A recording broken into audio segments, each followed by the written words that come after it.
I'd like to reiterate that I believe that a free speech, freedom of expression, is the litmus test, the sine qua non, if you like, of a democracy. Not elections, because even Hitler was elected to power.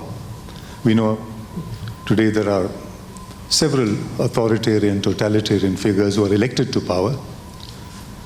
So rule of law, certainly, and free speech and expression become the qualifying characteristics that make for a meaningful democracy which empower and inform citizens. And an informed citizenry makes for a mature democracy, as we all know. With that framing, what is the future of expression as far as we in India are concerned, and to an extent, current civilization is concerned? It is true, as Mr. Vinod mentioned, that even the United States is a flawed democracy because of the power of finance capital, the oligarchy that he mentioned. And yet, what hedges that into deteriorating into absolutism is the free and freewheeling role of the media in the United States. The First Amendment of the US Constitution makes for a very free, bold, independent media. The First Amendment, to paraphrase it, says, Congress shall make no laws which abridge the freedom of the press. It's stipulated, it's prescribed in the Constitution by the very First Amendment of the Indian Constitution. Let us look at the First Amendment of the Indian Constitution. Not that these are comparable, it is to an extent apple and orange. Nevertheless, it's useful to look at it. Very First Amendment of the Indian Constitution struck a blow against free speech and its prescription in the Indian Constitution by hedging it, by circumscribing it, by setting the framework for Article 19.2, which speak about reasonable restrictions, the conditionalities for the enabling factor, the enabling Article 19.1 of the Indian Constitution, in the Fundamental Rights chapter of our Constitution, which speak about freedom of speech and expression, Article 19.1a and Article 19.1g, freedom to practice any profession, if you like. And what is the context of that amendment? It is a context by someone we recognize as a champion of free speech, of democracy, Pandit Nehru himself, who, when it came to the issue of press freedom, left a lot to be desired.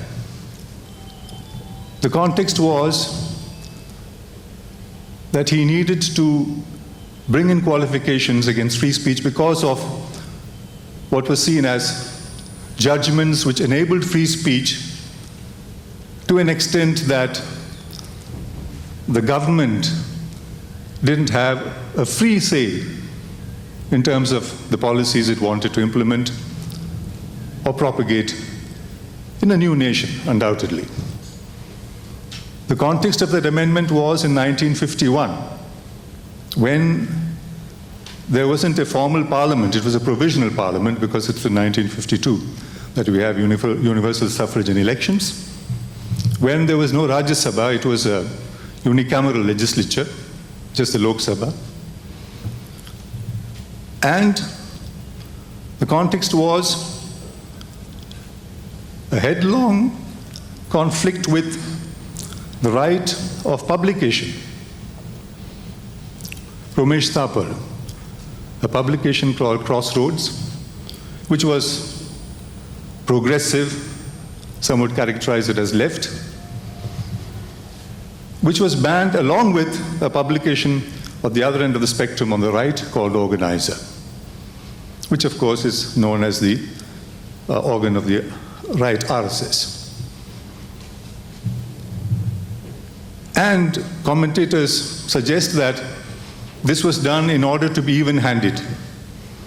It was really the organizer that the government sought to target, but in order to give it a semblance of even-handedness, both were banned. Of course, Ramesh Thapar went to court, and the ban was considered, was overruled by the court. This is a background. In the statement of purposes that was listed in moving this amendment in the first Constitution, of the First Amendment, pertaining to the freedom of speech, there are three other, the First Amendment also dealt with Article 15 and Article 31, which I'm not going into. But since freedom of speech is our concern today, and I quote from the statement of purposes of a fledgling new nation. I quote, during the last 15 months of the working of the Constitution, certain difficulties have been brought to light by judicial decisions and pronouncements, especially in regard to the chapter on fundamental rights. The citizens' right to freedom of speech and expression, guaranteed by Article 19(1)(a), has been held by some courts to be comprehensive, so comprehensive as not to render a person culpable even if he advocates murder and other crimes of violence. In other countries with written constitutions, freedom of speech and the press is not regarded as debarring the state from punishing or preventing abuse of this freedom. Of course, the statement of purposes seem to have overlooked the US Constitution, where freedom of speech, as I said, was stipulated as a fundamental right way back in the 18th century, in 1791, when the First Amendment was moved to the US Constitution. There were also, in the debates that preceded the First Amendment, there were broadly three kinds of arguments. There was Nehru's own view that, he invoked great peril, to quote him, great peril and danger to the state. He said it was a situation comparable to that of war. Of course, what was, I think, troubling him was the fact there were some situations. There was the Telangana insurrection, the agrarian peasant revolution or insurrection in Telangana. There was the fact of a growing left movement in the western part of Madras Presidency, which becomes Kerala later on. This was Nehru's viewpoint. As against this, Ambedkar did not actually buy into the Nehru argument. He had a very distinct position. He said amendment was required in the realm of the needs on the basis of public order, which he said is equally applicable to the center and the states. Whereas it would seem that Nehru would have been satisfied with keeping the states also out of the picture, because the states were also problematic. This was in the beginning, and I'm not at all trying to debunk Nehru as a Democrat. We know the Nehru who told Shankar that he can caricature him any which way you like. We know the Nehru who said between excessive freedom and regulated freedom, he'd choose excessive freedom of the press. And yet, this is the way an amendment, I think, struck a body blow to freedom of the press, which, as I'll go on to prove or to argue, is so very crucial with hindsight. It was perhaps a very flawed amendment. So Ambedkar's point of view was that since a public order has to be implemented by the state legislatures, it must be applicable both to the center and the states. And he was also concerned about the aspect of incitement to offense, particularly of weaker sections in society and so on. And therefore he wanted the amendment for that reason. The third strain is very important.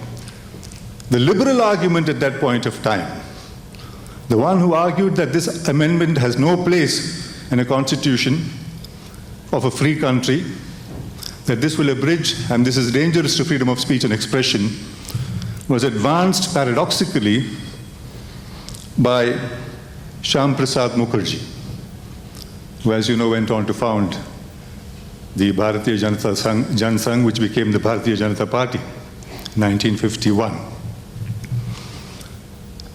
He said he was the one who was totally against the First Amendment because he said it encroaches on freedom of speech and expression. Flash forward to the current situation.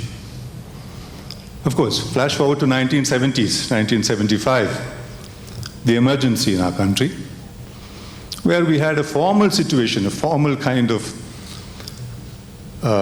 negation of the freedom of speech and expression, of the constitutional freedoms, which were suspended, where newspapers had no right to publish freely or fairly or boldly. And that we thought was a dark enough chapter in our history. And in the change of, the paradigmatic change of governance in this country, or government in this country, which was heralded by the BJP, it's coming to power, not just in the Vajpayee phases, but more definitely and more strongly since 2014. In the run-up of this party's ascension to power, freedom of speech and expression, the dangers of the emergency was a dominant part of the narrative. Having come to power, however, we find a repetition of the same mindset in power. So today we know that freedom of speech and expression, constitutional rights of free speech, the role of the press, continue to be or are in a fresh state of peril or crisis. So the short point I'm making is, irrespective of who has in power, whether it is a Congress or the BJP, politically, in a political or with a political lens, you see a repetition of the same process, the same mindset, the same proclivity to suppress the press, to contain the press. Which is why I think the First Amendment of the Constitution has actually done us huge injustice, has done the citizens of the country huge injustice, because it takes away a right which could have been prescribed in the Constitution, which makes such a huge difference, as we can see with hindsight, with the experience of all these decades in the context of the United States. So irrespective of how the political factors play out in the US, there is a pushback, a strong pushback. There again, it may be polarized. You may have a press which is of the Fox variety, a press which is of the CNN variety, which, if you like, are two ends of a spectrum. But the point is, there is freedom of speech and expression. Whereas here, to quote Fali Nariman, who put it very succinctly, we have freedom of speech, but not freedom after speech. That is the crisis that we are facing. We don't have freedom after speech, but we have freedom of hate speech, because it is extra-constitutional in any case, which is in keeping with a mindset, a new mindset, which looks at, or which talks about the need to make the Constitution tail public aspirations, which translated could move dangerously into populism. If the Constitution is to tail what is the view on the street, what is the dominant view on the street at a given point of time, then you really don't need constitutions. Constitution is there to protect freedom of speech and expression, to further freedom of speech and expression. It's also there to protect offensive speech in a sense, although that sounds odd. Because if all of us are saying things which everybody is happy about, and there's no problem, then you don't need a constitutional provision to protect freedom of speech and expression. But it is not there to protect hate speech. And there's a huge difference between speech which offends and speech which incites hate in society. So, in many ways, constitutional provision of freedom of speech and expression has been made redundant, and that is one of the big problems of our times. And that is the nature of, shall we say, the difficult nature of Indian democracy today, which, since we spoke about the US democracy being characterized as a lesser democracy, that's precisely the term given to India as well by those who audit democracies. We've been called an elected autocracy. Our ranking in the World Press Freedom Index, as you know, the latest 2022, has dropped to 150th position in 180 nations. We just have about 30 nations below us, most of them totalitarian, authoritarian regimes or banana republics, in whose company Ram calls it the club of shame. You know, we really shouldn't belong. So this is the reality check in terms of the freedom of expression, the future of freedom of expression, or the present of freedom of expression. The future of freedom of expression is, I believe, more hopeful because of the technological development which enables every citizen access to public expression. The essence of technology, of course, is not technological. The fact that we have had convergence, as Mr. Vinod Surana said, where we have multimedia instead of the hegemony of, shall we say, one kind of media. It's no longer the hegemony, for instance, of the printed word or the press, as we know, generically call this entire space of freedom of speech and expression in the formal sense. You have the seen, the heard, and the read coexisting. We have a combination of the three, which is what we call multimedia. Multimedia and digital technology, which is what we live with, which the millennial generation is born with. They're born with a smartphone or mobile phone. You're actually a practitioner of the media. And the social media, which of course is a double-edged sword. There's a lot there that I think is important because it enables the average citizen of the country. It enables us to exercise our sovereignty as autonomous individuals, expressing our views.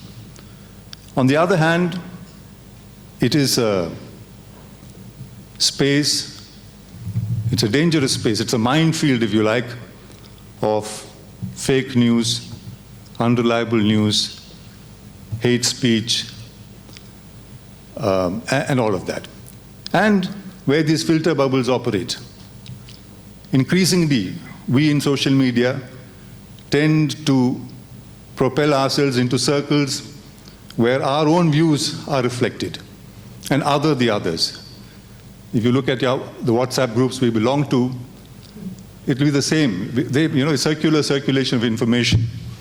Anyone who expresses a contrary opinion tends to be othered, tends to be ostracized, tends to be criticized, rather. So echo chambers, filter bubbles are the manner in which social media function, along with the fact that those who use this whole realm for business and profit have very subtly but surely made sure that algorithms determine not just what we consume, but what we demand, because they have influenced our habit, they've influenced our predispositions, they've influenced what we will look for, and therefore that will be supplied, and therefore we get what we look for. So it's a strange situation where both demand and supply are predetermined or pre-propelled by algorithmic function. And this combination of machine learning and artificial intelligence and algorithms which are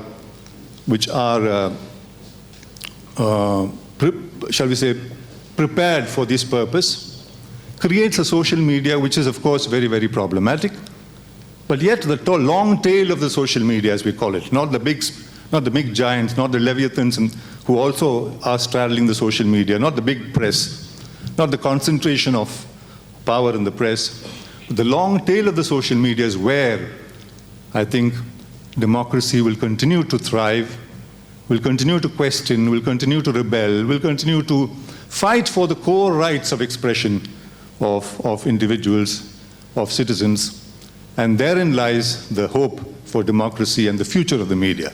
So this, in sum, is my broad framing of the subject, and I'm sure we'll have occasion to discuss this in detail as we go along. Thank you very much.